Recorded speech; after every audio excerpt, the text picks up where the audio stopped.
Thanks very much. Thanks very much, Richard. Yep. So just to set out the agenda, obviously this is an enormous topic, and speaking on every sort of sub-region could be a presentation in itself. What I've aimed to do is just encapsulate taking firstly Islamic State and then Al-Qaeda, just a little background about the group, which will probably be familiar to many of you, and then just going through fairly briefly where both groups' regional activities and affiliates are most active, and then looking more specifically at the threat to the West. Obviously, throughout this, there'll be reference particularly to developments in Afghanistan, which obviously is very significant, although Anna will delve much more deeply into the detail. Thanks very much. Islamic State, or the group that would go on to become Islamic State, was founded in 1999 by Abu Musa al-Zarqawi.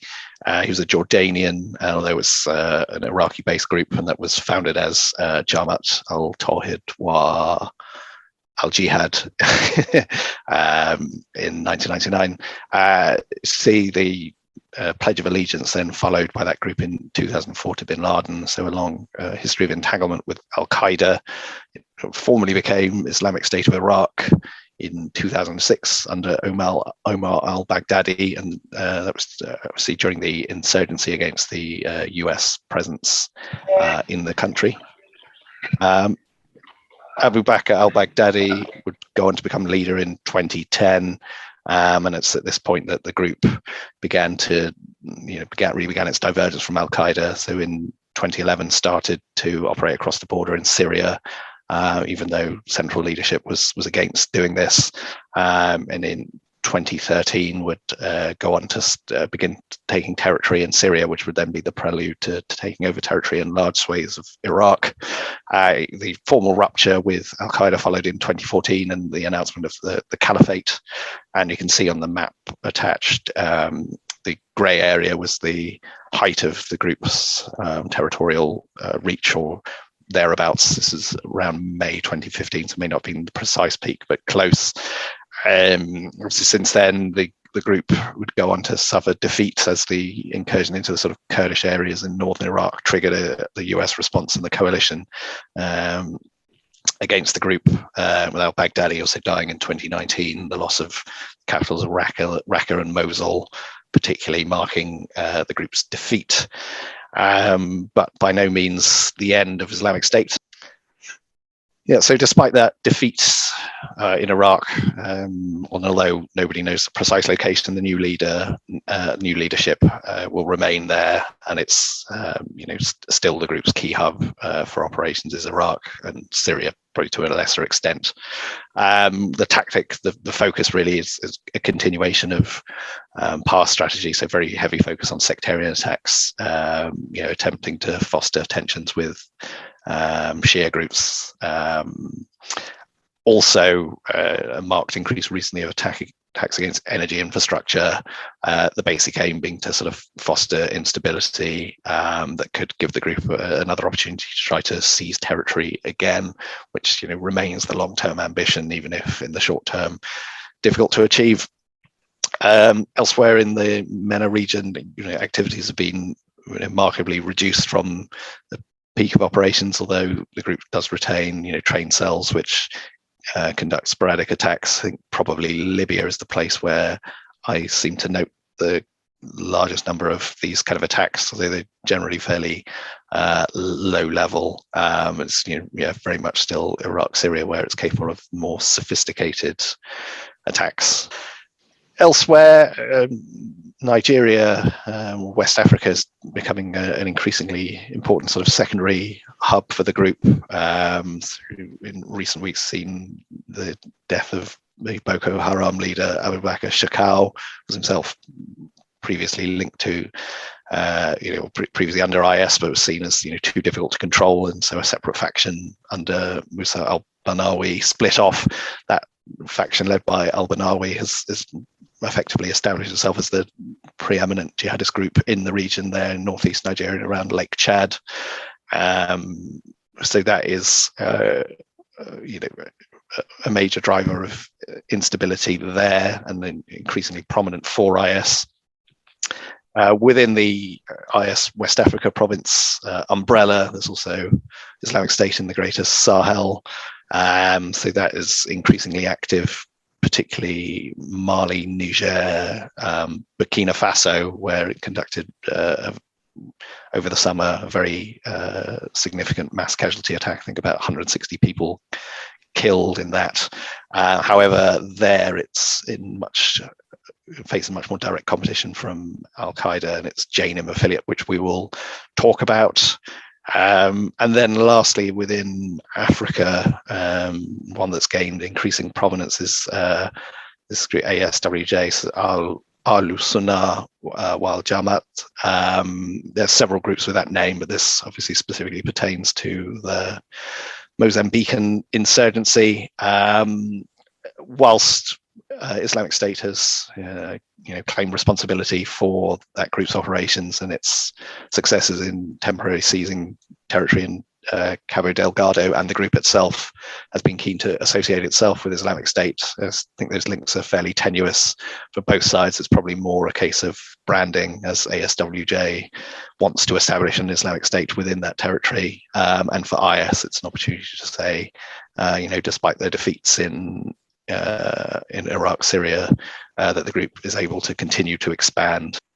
This brings us on to Afghanistan. I think in a nutshell, really, although the Taliban is obviously very heavily opposed to Islamic State, the ability of the Taliban to secure the entire country, that's a very big ask. And as you see on the map, IS has a particular stronghold in Nangarhar, and it's likely that it will be able to use that to expand and regroup and create yet another sort of further potential hub here, although again that process and regrouping is likely to be quite a long-term process. The most significant impact really will be in South Asia itself, where particularly in Pakistan the group has shown capabilities and would likely use that sort of cross-border position to increase attacks there, particularly in the Southwest, where we've seen attacks against Chinese interests as an attempt to gain appeal among local ethnic Baloks who are oppose Chinese investment, but also the possibility of sectarian and anti-Shia attacks as a way of trying to appeal to any disaffected Taliban elements in Pakistan and Afghanistan to try to boost recruitment.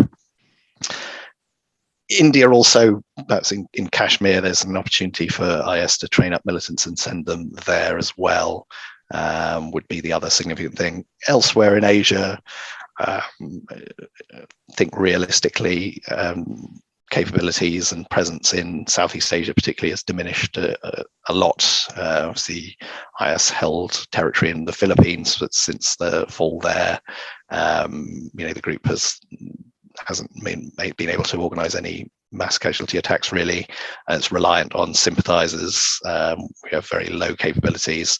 Obviously there's a potential again here that if they can expand in Afghanistan and use that as a way to train people up and then send them out, that's a potential risk, although again that seems remote for now, and probably also I'd suggest in the long term, partly simply because there's much greater coordination across Southeast Asia between, say, Malaysia, Indonesia and Philippines about militant transit, and generally a greater sort of crackdown on it than there was in the past. Where are we then in terms of the threats to the West? I think really the headline for IS is that what's happened in Afghanistan is not good news. Obviously, it's the Taliban that has taken over, but the sort of intimate links with Al-Qaeda mean that for Al-Qaeda it can legitimately claim this as a victory. Again, it had presence in Afghanistan before, but during from the mid 90s, that period, the Taliban wasn't in control of the full country. So this is the first time that Al-Qaeda will have such a closely aligned partner that's in control of a entirely sovereign state, and that's a blow to IS prestige, particularly given its own territorial defeats. as a result of that, I think it's very credible to say that an intent to conduct a high-profile attack in the West on IS part that probably is high, that would be a very good way for the group to try to wrestle back the narrative and boost its branding in competition, as these groups do. I suppose the positive news is, for now, obviously, again, we talk about Afghanistan as a potential hub for this. Again, for now, that seems quite remote, and also one of the major conduits for Islamic State to send militants into the West was via Turkey, which in the sort of early days of the group generally adopted a strategy of trying to leave the group alone in the hopes that would limit the risk of attacks in Turkey and potentially turn a blind eye to things. Obviously, that's very much not the strategy now, given the attacks that would go on to take place in Turkey. So I think realistically, if we're talking on a 6 month to a year horizon at the very least, this idea that they will be able to do that, I think unlikely.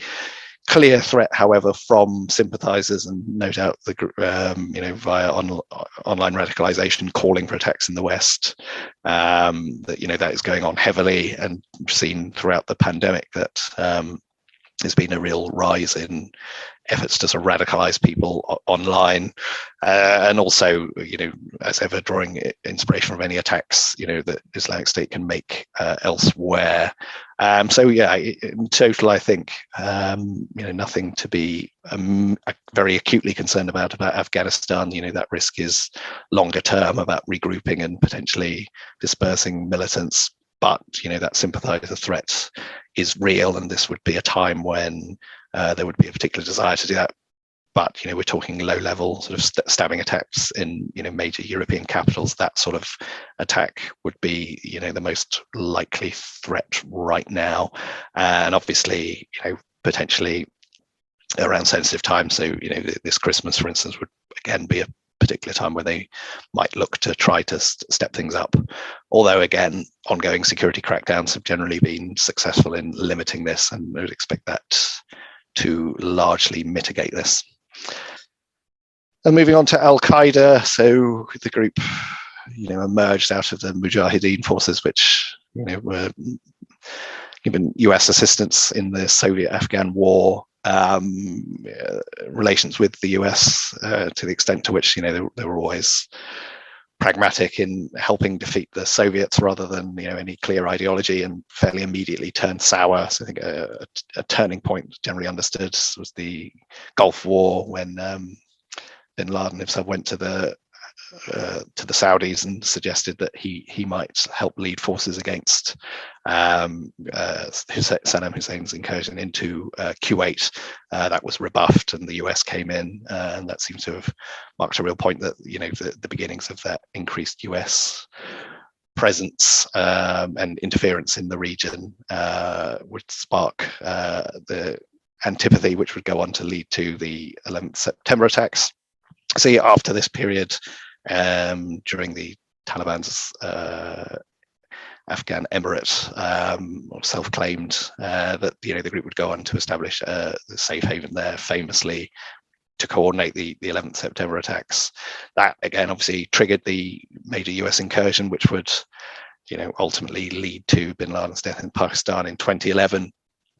That led to the shift to leadership to Ayman al-Zawahiri, and really for him, particularly since 2014, obviously, that competition with IS has become a major sort of strategic question and focus for Al-Qaeda.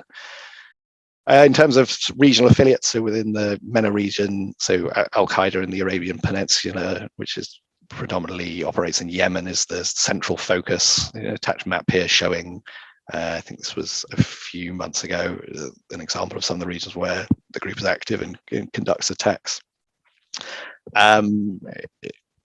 Despite this, generally the group is under quite a lot of pressure there, not only from Saudi-led coalition forces, but also trained southern separatists that the UAE has cultivated as a kind of anti-jihadist, anti-Islamist force there, as well as an ongoing US counter-terrorism support. So I don't think, I'm not entirely sure of the number of US forces there, but certainly support in terms of airstrikes and so forth to help contain the group. The other notable affiliate in the Middle East is Haras ad-Din, which is present in northwest Syria and Idlib province with the other rebel groups. That said, its relevance is relatively limited next to Hayat Tahrir al-Sham, which is the predominant group there, and which was itself in the past an AQ affiliate, but has slowly sort of distanced itself to adopt a more local agenda to try to build its support there in Syria. Again, its attacks really are very limited to anti-Syrian government and allied forces. Really, that's its main focus there.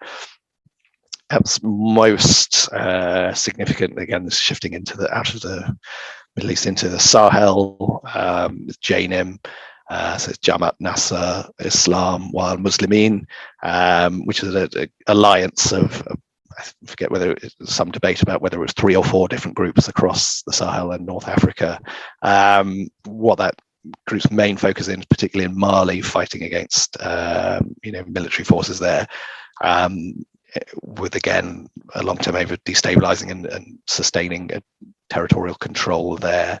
That's coming under increased pressure from ISGS, but it's still, really is the dominant affiliate, at least in terms of numbers.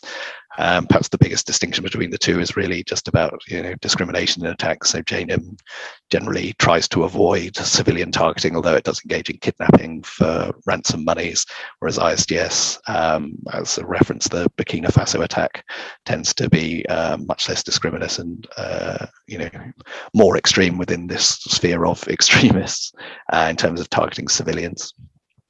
As we've discussed, again, the influence is receding somewhat in Western Africa, particularly in Nigeria. So, no longer has any real links to Boko Haram, and IS West Africa province has really established itself there.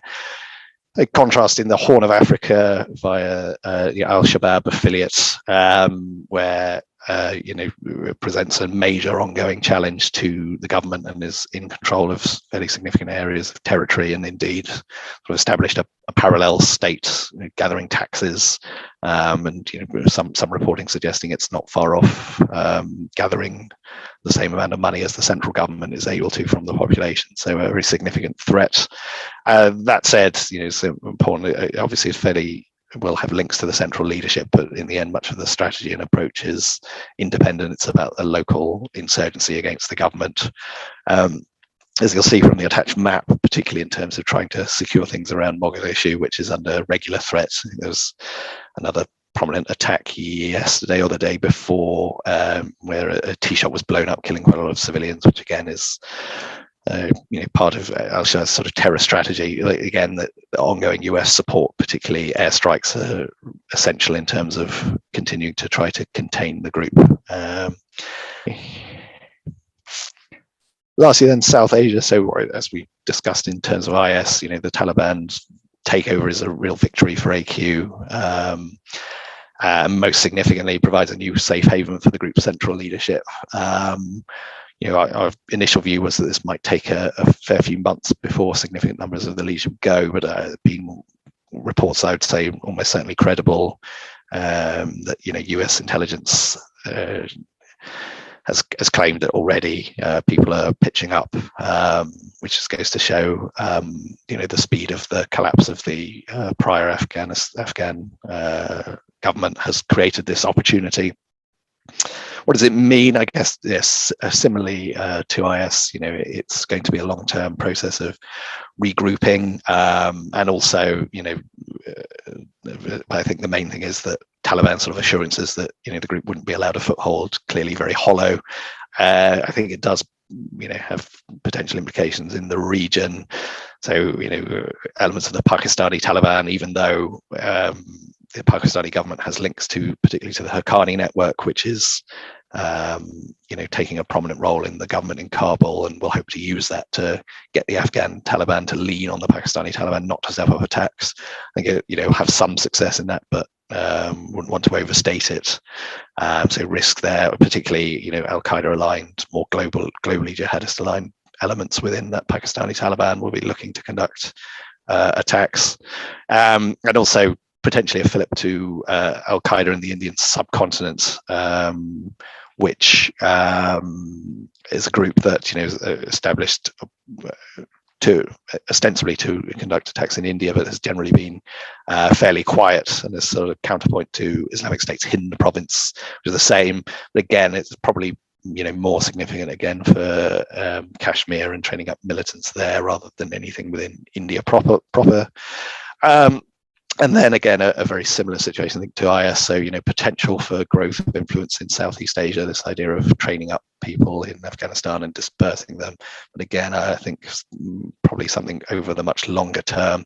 The main Al Qaeda affiliate in Southeast Asia, Jamaat Islamiyah, has, had a signal success in 2002 with the Bali bombing, which obviously was, major mass casualty event, but since then not so active, and it's been a very heavy crackdown. I think even this week, Abu Rustan, one of the group's leaders who's linked to that Bali bombing, was arrested.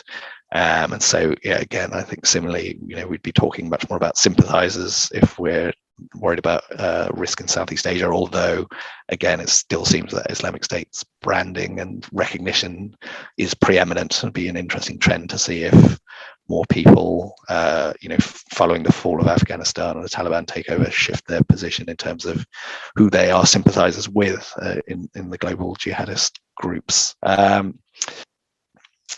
Lastly, then, similarly, threat to the West. So I think we don't want to go too far in terms of buying into sort of narrative of Taliban 2.0 and this desire to, pragmatism, etc. But I do think it is credible, at least in the very short term, that there will be a focus on trying to gain international recognition and securing particularly aid funding as the Afghan economy teeters. As a result, having a imminent major AQ plotted attack that would go on to kill people in the West would obviously not help in that regard at all. So there probably will be a degree of reining in. As such, if we're talking about any coordinated plots, they would most likely come out of AQAP base in Yemen, although again, the group, is focused particularly on sort of positioning itself for the potential end of the conflict in Yemen and building up tribal support rather than necessarily looking to do that. So again, I think for now we're talking, less of a risk, although again, is something genuinely to worry about in future years, decades, if these groups establish a proper foothold and train up, that threat profile will shift. And then lastly, there is inspiration and attacks, which Al Qaeda can try to piggyback on. Obviously, we've already seen some, so it's stabbing attacks in New Zealand, which almost certainly prompted by the Taliban's takeover and that sort of galvanizing sort of global jihadist sympathizers. Again, it'll be interesting to see if Al Qaeda as a brand becomes something that people are more willing to claim a link to in conducting these attacks, although as discussed, still seems IS has the edge in that front. Yeah, so just to reiterate, I guess the main thing is to say, that Taliban takeover is a major development and provides a significant boost to Al Qaeda, although I'd still say that Islamic State remains the kind of preeminent global jihadist group. The prestige involved in its caliphate and that obviously has lapsed, but a major success. Competition in sub-Saharan Africa and the Sahel, I think, is somewhere to really keep an eye on. It seems that the global jihadist groups having significant successes in expanding. Obviously, there's sort of shifts in terms of military operations. I think the end of the French Operation Barkhane, although it's not a full withdrawal, intends to keep troops there. It obviously shows that, and some suggestion that Mali will turn to Russia to try to fill that security gap, which, whilst seems like potentially an idea to help train up your forces, given association of Russian paramilitaries elsewhere in sort of rights abuses and things, it could in the end have a further sort of galvanizing effect in terms of helping recruitment rather than hindering it. So it's one certainly to keep an eye on. Southeast Asia, as I said, I think is an interesting one in terms of how dormant it is. But I think I would expect that picture largely to continue. Similarly, in the Middle East, Iraq remains a real hub for things, and there'll be risk of sporadic attacks, but a major uptick I don't see for now. And then in terms of the threat to the West, as we said, it's really as sympathizers for now. One thing perhaps is of concern over the longer term is this sort of shift in US focus and the pivot towards China, which we're seeing increasingly. Whether we end up in a situation in future years where the eye goes off the ball on regarding sort of jihadist groups, and that creates openings and opportunities for them as we focus on other threats. Although again, it's something perhaps for the further future, and hopefully something that governments will be live enough to the threat, not a trap that they won't fall into. But that's all from me.